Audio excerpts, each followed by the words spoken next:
வல்லவர் யார்?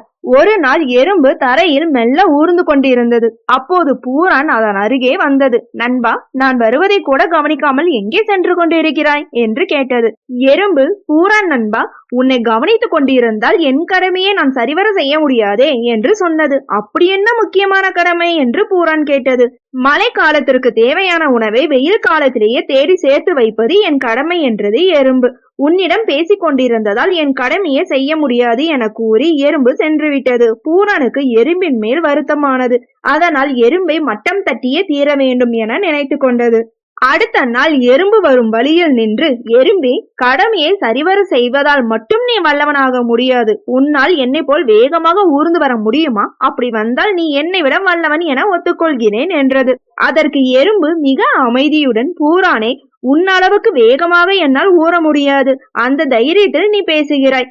ஆனால் நான் செய்யும் சில காரியங்களை உன்னால் செய்ய முடியாது. அதனால் யார் வலியவன் என்ற பரீட்சை எல்லாம் வேண்டாம் என திரும்பவும் கூறியது. பூரானோ, அப்படி என்ன சாகதத்தை நீ செய்வாய் என்று கேட்டது. எறும்பு பூரானை ஒரு தண்ணீர் தொட்டியின் மேல் அமர்ந்து வேடிக்கை பார்க்க சொல்லிவிட்டு கரையின் அருகில் இருந்த ஒரு துரும்பில் ஏறி தண்ணீரில் விழுந்து அந்த துரும்பை பிடித்து கொண்டு தண்ணீரில் மிதந்தது. பூரானை பார்த்து, உன்னால் இப்படி செய்து கட்ட முடியுமா என கேட்டது. பூரான் அப்போதுதான் தன் தவறினை உணர்ந்தது. பின்பு பூரான் எறும்பிடம் மன்னிப்பு கேட்டு சிறந்த நண்பனாக திகழ்ந்து வந்தது. நீதி, எல்லோருக்கும் சில வல்லமைகளும் சில இயலாமைகளும் இயற்கையிலேயே உண்டு.